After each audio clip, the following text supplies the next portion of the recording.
بسم اللہ الرحمن الرحیم. السلام علیکم ویورز، میں خوش آمدید کہتا ہوں آپ کو انسائٹ پر جاوید مالک کے ساتھ اپنے لندن اسٹوڈیو سے. جیسے کہ آپ کو علم ہے کہ ان دنوں ہم لندن سے کچھ خصوصی پروگرامز آپ کے لیے لے کے آ رہے ہیں، اور یقیناً یہاں پہ ان پروگرامز میں ہمارا فوکس ہوگا برطانوی برٹش پاکستانیز برٹش مسلم کمیونٹی جو یہاں پہ رہتی ہے ان کی ایشوز پہ بھی ہم بات کریں گے. لیکن اس کے ساتھ ساتھ جو برطانیہ اور پاکستان کے درمیان ریلیشن شپ ہے، آپ جانتے ہیں بہت اہمیت کی حامل ہے. اور اس کے علاوہ سب سے اہم چیز کہ اس وقت لندن میں اہم سیاسی ایکٹیویٹیز بھی ہو رہی ہیں. یہاں پہ کافی اہم شخصیات پاکستان کی سیاست سے جن کا تعلق ہے وہ یہاں موجود ہیں. آپ جانتے ہیں کہ پرویز مشرف صاحب تو یہاں قیام پذیر ہیں ہی، نواز شریف صاحب بھی تشریف لے کر آئے، اور اس کے علاوہ سیکنڈ ٹیئر آف لیڈرشپ مختلف جماعتوں کی، مسلم لیگ کاف، مسلم لیگ نون، پاکستان پیپلز پارٹی کی جو قیادت ہے وہ اس وقت یہاں موجود ہے. اس کے ساتھ ساتھ سیاسی مبصرین بھی آئے ہوئے ہیں.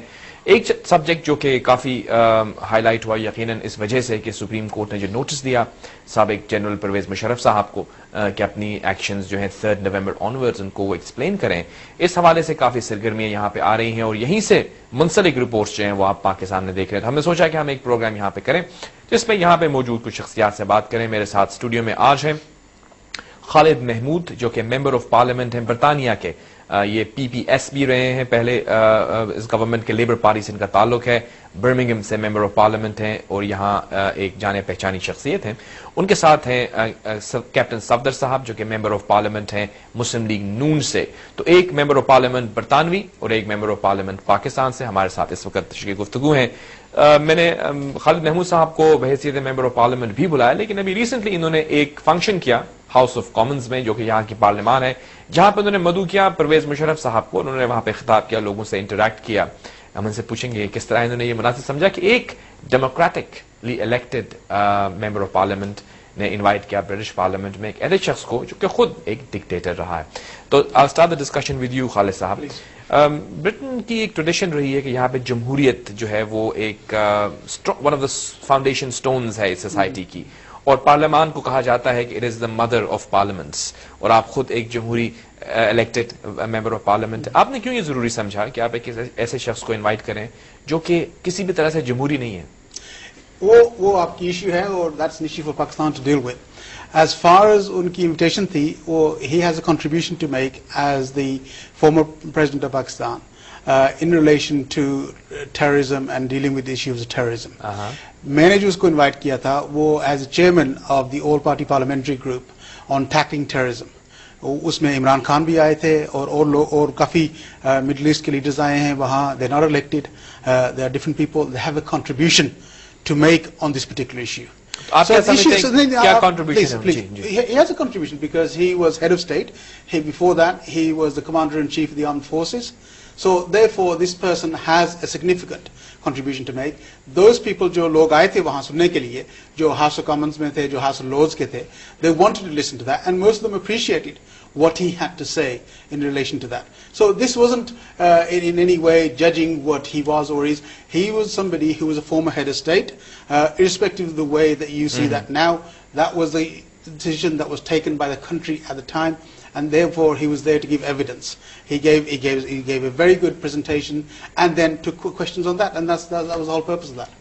رائٹ. اس پہ ہم مزید بھی بات کریں گے. We'll talk more about it. صدر صاحب، آپ اپنے بات سنی خالد محمود صاحب کی، آپ کیا سمجھتے ہیں کہ یقیناً وہ ایک غیر جمہوری ہوں یا نہ ہوں، سابق صدر تو ہیں، تو کس طرح سے دیکھ رہے ہیں آپ ان کی اسٹیٹمنٹ کو؟ جی، میں یہ سمجھتا ہوں کہ جہاں تک پرویز مشرف کا تعلق ہے، خالد صاحب کو شاید اتنی اویئرنیس نہیں ہے پاکستان کے حالات سے، یا مسئلہ کشمیر سے، یا جہاد کشمیر سے، یا کشمیریوں کے حقوق سے، یا دو قومی نظریے سے. آپ نے ایک ایسے شخص کو مدعو کیا جس نے 1 لاکھ کشمیری شہداء کی لاشوں کے ساتھ مذاق کیا، جس نے کارگل پہ مس ایڈونچر کیا، جس نے ہمارے آئین کو سولی پہ چڑھائے رکھا. آپ یہاں تو نظریہ یہ ہے کہ جی مارشل لا لگانے والے کی ہڈیاں جو ہیں وہ ٹانگ دیں، اور دوسری سائڈ پہ ہمارے ملک میں جو مارشل لا لگا رہا ہے اس کو آپ بطور عزت کے یہاں پر بلا رہے ہیں. پھر اگر دیکھا جائے جو بات آپ نے کی، ہمارے ملک میں اور اس پورے خطے کے اندر جو آج تذبذب کی حالت ہے، اس کا ایک شخص مجرم ہے جس کا نام ہے پرویز مشرف. وہ چیف آف آرمی سٹاف 12 اکتوبر کے بعد وہ چیف آف آرمی سٹاف بھی نہیں ہے. ہمارا آئین اس کو 12 اکتوبر 1999 کو ڈسمس کر رہا ہے کارگل مس ایڈونچر پر.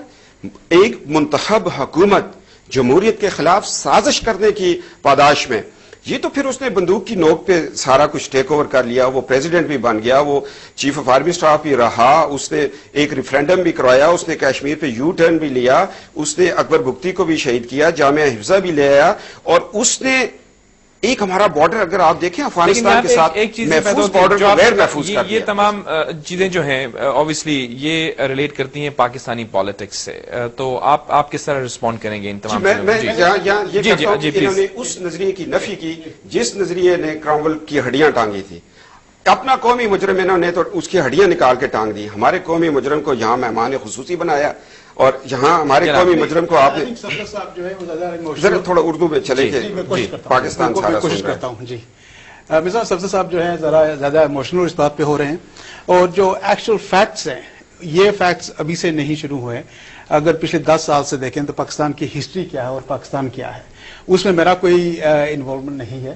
اور جیسے آپ کہہ رہے ہیں ابھی جو آپ کے جو پریزیڈنٹ صاحب ہیں, he is elected in the same formula under which Musharraf was elected the second time. Those same formulas. If you speak, difference because دیکھیے وہ ایک ملٹری یونیفارم میں الیکٹ ہوئے ہیں. سیکنڈ ٹائم راؤنڈ جو ہوا تھا ان کے وقت میں ذاتی نظریہ ضرورت کے نیچے تھی, آئین ٹوٹا ہوا تھا. آپ لوگ اب ایسے باتیں کر رہے ہیں. آپ اسٹیٹمنٹ جب when he was in power اس نے جو کچھ کیا وہ کیا, اور اس کے ساتھ جو لوگ تھے انہوں نے گورنمنٹ فارم کی. آپ کی وہاں پاکستان کی گورنمنٹ نے ووٹس لی, اپنے ہاؤس میں ووٹس لی, ان ووٹس پہ جو انہوں نے کانسٹیٹیوشن چینج کیا یا نہیں کیا. اگر یہ باتیں آپ دیکھنا چاہتے ہیں تو ایک مشرف کو نہ لے, جن لوگوں نے وہاں ووٹیں دی ان سب لوگوں کو آپ you treat them the same as the way that it was done. That would not happen. کیوں پاکستان کی سیاست میں یہ ہوتا ہے عام طور پر, and we see this not just in this government or the past government or the future governments. وہ یہ ہوگا کہ وہ یہ کہیں گے کہ جو بھی آتا ہے وہ اتنی غلطیاں کرتا ہے, اس کے خلاف ہی ہم یہ ایشو کریں گے وہ کریں گے. جو بھی آئے ہیں ان کے خلاف بھی ابھی موجودہ صدر صاحب تھے ان کے خلاف بھی کافی کیسز تھے جو ڈراپ ہو گئے, نواز صاحب کے ساتھ بھی کافی کیسز تھے جو ڈراپ ہو گئے. So these issues in Pakistan جو ہوتا ہے یہ آتی جاتی بات ہے اور بات رہتی ہے. لیکن مجھے سب سے مجھے اس بات سے کوئی ایک حیرت ہو رہی ہے کہ ایک چھوٹی سی میٹنگ جس کا میرے حساب سے کوئی اتنا بڑا کوئی ارینجمنٹ نہیں تھا, اور اتنا بڑا اس نے فیوز ایک لائٹ کر دیا کہ میں حیران ہوں کہ کتنے لوگ کتنی کمزور فیل کرتے ہیں کہ ایک میٹنگ سے کیا ہو جائے گا. وہ کمنس میں جو میٹنگ نہیں دیکھیے جو میٹنگ تھی کمزور کی بات نہیں ہے, اس میں ایک پرنسپل ہے, ایک انسٹیٹیوشن ہے جو ریپرزینٹ, اس کے خلاف ابھی تک نو کرمنل چارجز اگینسٹ ہم. So you can't say that. جب تک کرمنل چارجز